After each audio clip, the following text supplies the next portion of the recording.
नमस्कार मंडळी, कशा आहात? मजेत ना? मजेतच राहा। गौरीच्या जागरणासाठी वाडीतले सर्वजण येणार होते, त्यासाठी 300 वडापाव बनवायचे होते। आता ही बसलेली मंडळी सर्व माझीच घरची आहेत, 35 जणांचं कुटुंब आहे। 10 किलो बटाटे घेतलेले आहेत, उकळून थंड करून मॅश करून घेतले। चटणी बनवण्यासाठी मिरची, कोथिंबीर, अद्रक, लसूण, कोथिंबीरचा काढा आणि कढीपत्ता चटणी बनवून घेतली। चुलीवरतीच कढई ठेवली, त्याच्यामध्ये मोहरी, उडदाची डाळ, चटणी, हिंग, कढीपत्ता, क्रश केलेले धणे आणि हळद सर्व चांगली चटणी परतून घेतली। आता परतलेली ही चटणी मी भाजीवर ओतून घेतली, कारण भाजी भरपूर होती। सर्व भाजी एकसारखी ढवळून त्याच्यावरती चवीनुसार मीठ आणि खूप सारी कोथिंबीर भाजी मिक्स करून तयार करून घेतली।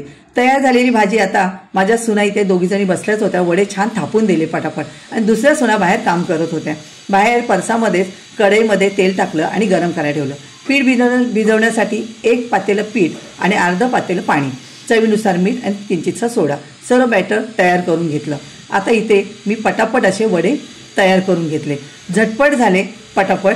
तुम्हाला जर माझा व्हिडिओ आवडला तर लाईक, शेअर, कमेंट करायला अजिबात विसरू नका। थँक्यू।